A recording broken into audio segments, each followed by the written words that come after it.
It's been 1 week since North Korea tested its longest-range missile ever, and despite Secretary of State Rex Tillerson's soft approach to the region, tensions are mounting. In response to the nuclear test, South Korean President Moon Jae-in gave the green light for the South Korean military to complete a missile defense system known as THAAD, or Terminal High Altitude Area Defense. Thousands of concerned South Korean residents have turned out to protest the THAAD missile system every single day for the last year. But despite South Korean protests, the steady drumbeat to war is growing louder within the Trump administration. Take Senator Lindsey Graham, for example, who casually floated the idea of a war with North Korea during an appearance on the Today Show earlier this week. There is a military option to destroy North Korea's program and North Korea itself. He's not going to allow President Trump the ability of this madman to have a missile to hit America. So what needs to happen to completely avoid the possibility of a nuclear war on the Korean Peninsula? Let's ask Medea Benjamin, co-founder of Code Pink and Global Exchange, and author. Her latest article is Urgent Warning, Time to Hit the Reset Button on U.S.-Korean Policy, available over at Alternet. And the title of your new book on Saudi Arabia is? Kingdom of the Unjust, Behind the U.S.-Saudi Connection. Thank you. Thank you. Sorry I didn't have a graphic for it on the screen. Medea, welcome back. Thank you. Good to be here. So you were just in Korea. Tell us what you learned. I learned that the U.S., thanks to Lockheed Martin, which has this billion-dollar-plus weapons system that is supposed to stop missiles from hitting South Korea from the north, is going to be deployed in this little farming village called Sungju, where the people don't want it. They're saying, we don't want to be in the crosshairs that you're putting us in. And they've been protesting every single day, including blockading the road where the weapons would have to pass through, including a 24/7 encampment, including an every night candlelight vigil, and including a weekly demonstration that attracts people from all over the country. We were there, and there were thousands of people there. And they thought they were getting a reprieve from the new government, who had said, all right, let's slow things down. Let's do an environmental impact assessment that could take a year. And the villagers thought, okay, we've got time to really build up our opposition. In the meantime, with the last test, the president of South Korea has gone ahead and changed his mind and said, all right, we're going to complete the system. Now, this president of South Korea was elected on a platform of rapprochement, of working things out with North Korea. Well, that's right. He came on the heels of this beautiful, nonviolent mass uprising known as the Candlelight Uprising. And he talked a lot during his campaign, and even after he got in, of saying, we need dialogue. So people are very disappointed right now among the opponents, not only of THAAD, but the people who are calling for dialogue and reconciliation. But it really has only strengthened a lot of the resolve to keep on protesting. In the meantime, the question, as you posed in this segment lead-in, is where should this go? And you know that President Trump has said to China, you got to do something, you got to do something. Well, China has actually done something. They have proposed a solution, which is a freeze for a freeze, which means the North Koreans would freeze their missile and nuclear tests, and the U.S. would freeze its war games. You know, they've been doing war games that have been bigger and bigger. They do massive ones in March. They're doing smaller ones in August. And the North Koreans feel under siege with these mock games that include a mock dropping of nuclear weapons on North Korea.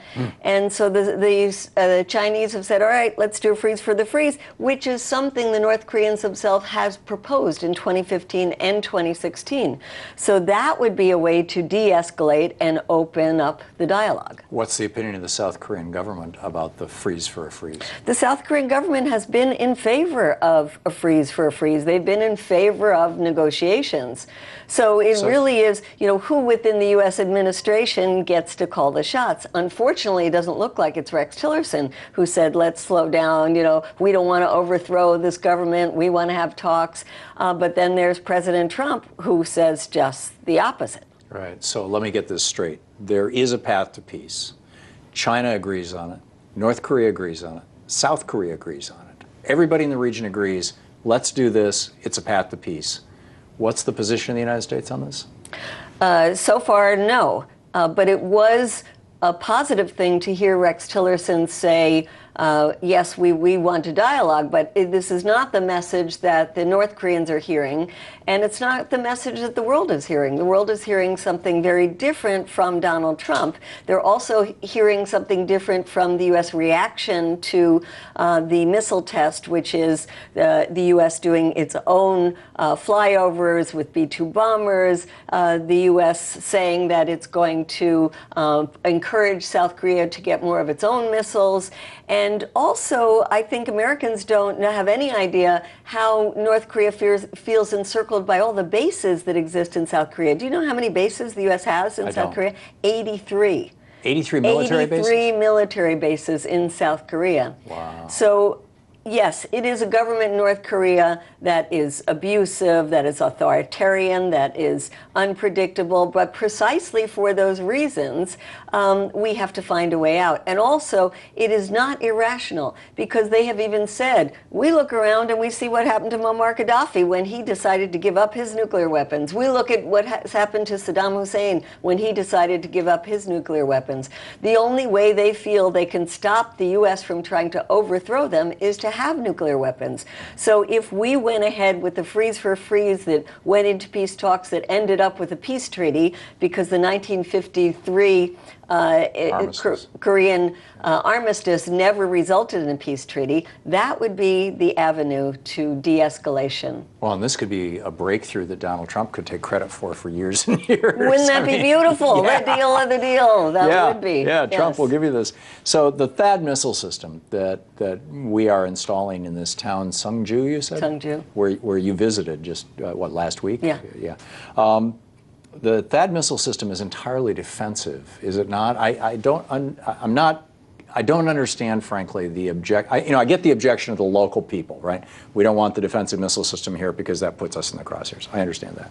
But I understand that across South Korea, there has been an objection to putting a defensive missile system in, an anti-missile missile system in, which on the surface seems illogical. Right. That's Why? what I thought before I went. And they said, we don't even call it an anti-missile system. We don't even call it a defense system. We call it a weapon system. First of all, it's a huge radar. And the radar is what China objects to, because they say that's really aimed at them. Right, it's sweeping all the way into China. It's sweeping there. It's made North Korea and the Chinese decide that they have to then up their weapons. And so it's just part of this escalation of the arms trade.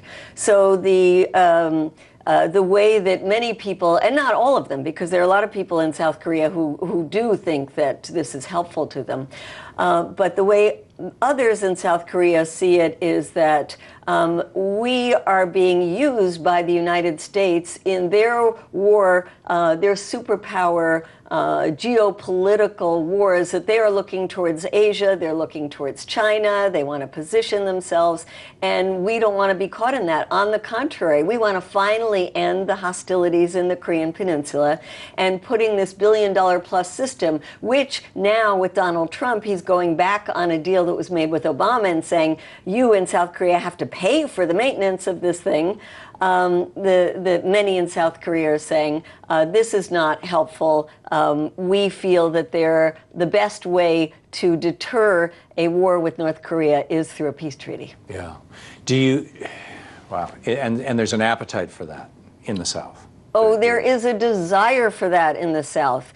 They really feel that they have a chance now with a new government, and a government that has been committed to this. Unfortunately, they feel now that a lot of pressure from the U.S. is coming. The U.S. is renegotiating a trade deal with South Korea. They feel that Donald Trump might use this, if they don't accept the THAAD missile system, to then say, okay, we're going to really sock it to you in terms of a trade war with South Korea. So Donald Trump is flexing his muscle, and many people in South Korea feel that pressure is what made the new president change his position. Wow. Moving to Saudi Arabia, if I may, or moving on to the topic of Saudi Arabia. Your book, Kingdom of the Unjust, is, in my opinion, one of the most brilliant summaries of the situation there and our relationship to it that I've read ever. And I really trust your opinion on this. There are 14, as I recall, young men who had back in 2011 participated in. This was when the Arab Spring was happening, and there were spontaneous eruptions happening all over the Arab world, and some were in Saudi Arabia, and they showed up at protests calling for democracy. Calling for democracy in Saudi Arabia will cause you to get your head chopped off. And these 14 young men are scheduled for execution. Can you tell us about this, and why the Saudi government is doing this, and what sort of pushback they might be getting? Has the U.S. said anything about this? So these young men are Shia. The Shia are a minority. They've been discriminated against constantly in Saudi Arabia, which is majority Sunni. They're discriminated against in getting government revenues, even though they live in the oil-rich part of the country, discriminated against in jobs and education and the ability to pray in the way that they want to. And so there has been a constant backlash and rebellion in this area. The vast majority of it peaceful rebellion, and for this peaceful rebellion, they executed in the beginning of this year Sheikh al-Nimr, who was very much beloved in this community. There are a small minority of people who have taken up weapons, and the Saudis are now going after them in a town called Awamiya, which is under siege, and the entire town is feeling the siege. And these 14 young men, in fact, it's larger than that. There are 34 Shia who are facing the death sentence. 4 of them were convicted of doing, quote, crimes of peaceful demonstrating at the time that they were juveniles. And all of the 14 that you're talking about from peaceful demonstrations were convicted on the basis of confessions that were done under torture. Yeah, one of them even had a broken shoulder. That's right. And one of them was on their way to the United States, to Western Michigan University, to be a student here when he was taken at the airport. Right, and then tortured, and now he's ready. So there are campaigns. Amnesty International has taken on their case, but we don't think that Donald Trump has mentioned this at all to the Saudi government, unfortunately. Yeah, tragically. Medea, tragically. It's great having you with us. Thank you. Thanks so much for coming.